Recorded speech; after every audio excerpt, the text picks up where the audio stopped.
चलो अब हम बात कर रहे थे कोई भी मान लो फ्रैक्चर डिस्प्लेस्ड है, डिस्प्लेस फ्रैक्चर को कैसे बताओगे? सबसे पहले वो बताओगे कि भैया वो किस तरह डिस्प्लेस्ड है, डॉर्सली डिस्प्लेस्ड है कि वेंट्रली डिस्प्लेस्ड है, ठीक है। फिर उसके बाद क्या, डिस्टल बोन के हिसाब से बताओगे किस तरफ डिस्प्लेस्ड है, ठीक है। फिर उसके बाद एंगुलेशन बताओगे या फिर टिल्ट बता दो। एंगुलेशन बता रहे हो तो टिल्ट नहीं बताओगे, टिल्ट बता रहे हो तो एंगुलेशन नहीं बताओगे।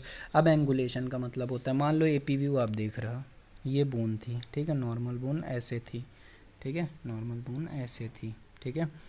फिर उसके बाद क्या हुआ, ये ऐसे टेढ़ी हो गई, कोई सी भी बोन है, ठीक है, ये ऐसे, ये फ्रैक्चर हुआ, ये इधर चली गई ऐसे, और फिर ये फ्रैक्चर होके ऐसे ऐसे हो गया।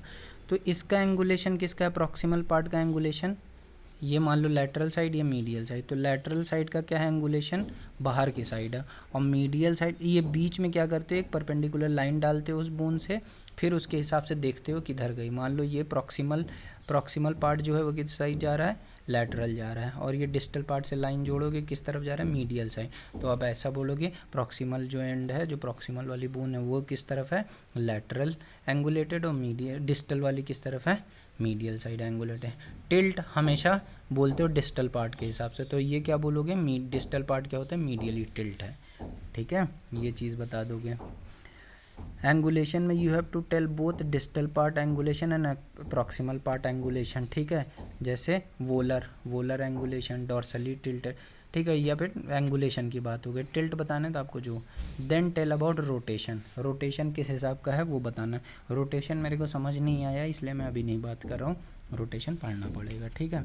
चलो दूसरा अब एक्सरे लेते हैं। This is a plain x ray of skeletally matured patient, किसका एक्सरे, देखो मैंने नहीं लिखा है यहाँ पे, this is a plain X-ray, किधर लिखा, showing distal femur knee joint patella, अच्छा ये नी जॉइंट हो रहा होगा, तो इसके लिए हम बोलेंगे क्या, this is a plain x ray of knee skeletally mature patient. क्यों स्केलेटली मेच्योर, क्योंकि एपिफाइसिस अलग से नहीं दिख रहा होगा, ठीक है।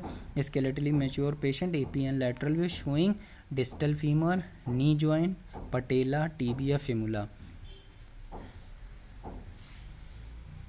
ठीक है। देर इज़, इसमें कोई फ्रैक्चर नहीं था इसलिए यहाँ पे लिखा देर इज़ नो फ्रैक्चर, और फिर उसके बाद जॉइंट स्पेस, जो जॉइंट स्पेस होता है वो उसके बारे में बता दिया।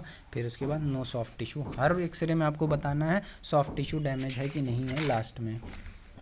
चलो एक और ले लेते हैं केस।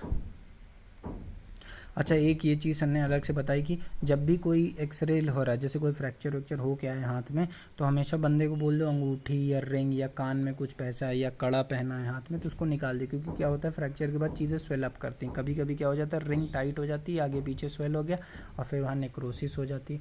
और दूसरी बात ये भी है कि जब मान लो एक्सरे में तुम डालोगे रिंग आ जाएगी, रिंग एक्सरे में आएगी, मान लो वहाँ डिफॉर्मिटी है तो पता नहीं चल पाते, ठीक है। चलो एक और चीज़ हो गई। अब एक ये क्या है, चलो ये रिस्ट वाला था, this is a plain x ray of wrist skeletally mature patient, AP and lateral view, ठीक है, showing distal end of radius, ulna, wrist joint, carpal bone, metacarpal bone, ठीक है। चलो अब इसमें क्या था, radial displacement of distal part of wrist, ठीक है। तो अब ये सपोज़ करो ये आपका रिस्ट हो गया, ये ऐसे ऐसे बोन हो गया, ये आपका थंब हो गया था, ठीक है। फिर यहाँ पे आपकी कार्पल्स थी, ये मेटाकार्पल बोन थी, और ये आपका रेडियस था, ये आपका अल्ना था, ठीक है।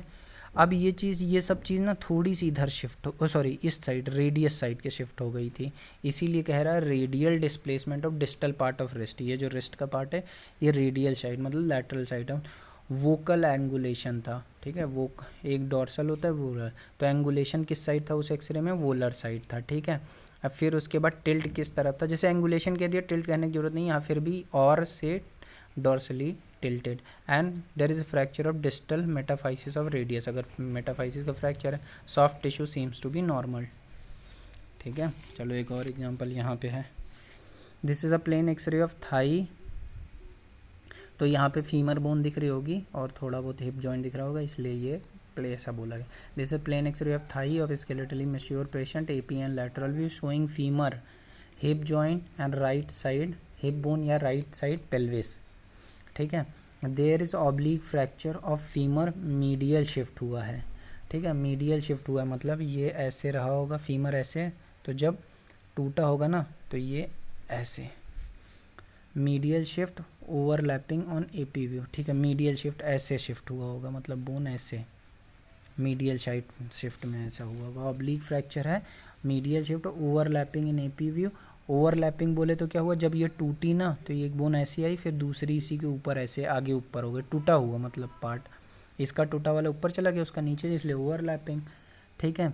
और पोस्टीरियर लैटरल शिफ्ट हुआ है, किस तरफ शिफ्ट हुआ है, मान लो मीडियल शिफ्ट लैटरल शिफ्ट, उसी हिसाब से बताना है। दिस दूसरा एक्सरे था, this is a plain x ray of right elbow of skeletally matured showing proximal of right elbow, right left right जरूर बोलना, proximal showing proximal radius ulna wrist joint distal joint, there is posterior dislocation।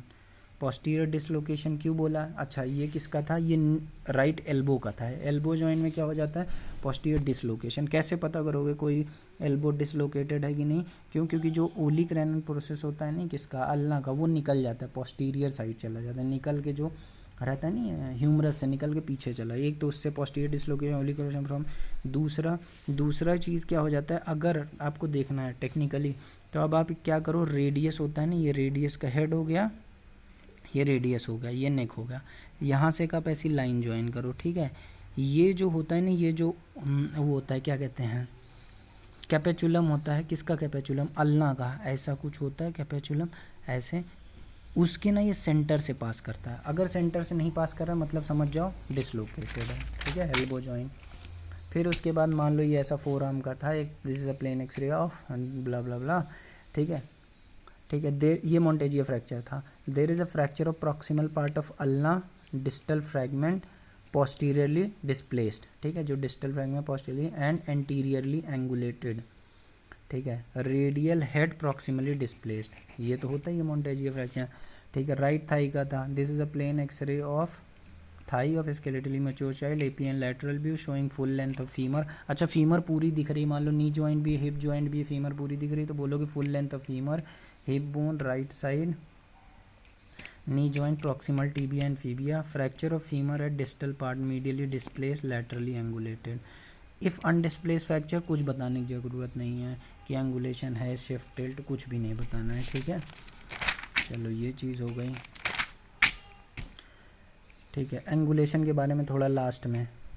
अच्छा हाँ, एक और चीज़, कभी कभी क्या हो जाता है, बोन टूटती नहीं लेकिन ऐसे बेंड हो जाती, जैसे एक केस था उसमें क्या हुआ था, टीबिया टूट गई थी, ऐसा फ्रैक्चर हो गया, लेकिन फेबुला ऐसा थोड़ा टेढ़ा हो गया था।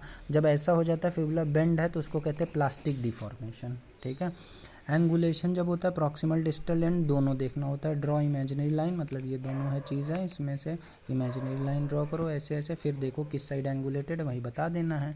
टिल्ट सिर्फ डिस्टल पार्ट देखना होता है, टिल्ट की जब बात करोगे तो सिर्फ डिस्टल पार्ट ऑफ बोन देखना होता है, या तो एंगुलेशन बोलो नहीं तो ये बोलो, ठीक है। हिप बोन का क्या सीन है, हिप बोन, हाँ हिप बोन में कैसे बताओगे, एपी व्यू है कि लैटरल व्यू है। एपी व्यू रहेगा तो हमेशा ऑब्चुरेटर फोरामेन दिखेगा, ठीक है, और अगर लैटरल व्यू ऑब्चुरेटर फोरामेन नहीं दिखेगा, ठीक है। और हमेशा अगर एपी व्यू है ना तो थोड़ा ऐसे सपोज करो ये फीमर हो गई, ये आपका हिप जॉइंट हो गया, ये ऐसा होता नहीं, तो हमेशा ऐसा टिल्टेड दिखेगा, टेढ़ा। लेकिन जबकि इसमें क्या रहेगा, ऐसे ही दिखेगी आपकी फीमर, फिर हिप जॉइंट ऐसे पूरा सीधा सीधा लैटरल, और ऑब्चुरेटर फोरामेन कभी नहीं दिखेगा, ठीक। और हमेशा अगर कुछ भी प्रॉब्लम लग रही है, आपको समझ नहीं आ रहा, तो हमेशा शेल्टन्स लाइन, हिप जॉइंट देखा, शेल्टन्स लाइन देखो, शेल्टन्स लाइन में गड़बड़ हुई तब उसको कहते हैं कि भैया कहीं ना कहीं प्रॉब्लम। शेल्टन्स लाइन क्या हो जाती, ये सपोज करो आपका क्या हो गया, ये आपका फीमर हो गया, ये ऐसा जॉइंट हो गया, फिर ये ऐसे जाता है, शेल्टन्स लाइन ऐसे ऐसे करके यहाँ तक जाती है, इसमें कोई कंटिन्यूटी में ब्रेक हुआ तब उसको कहेंगे कहीं ना कहीं प्रॉब्लम है। इतना ही सीखा।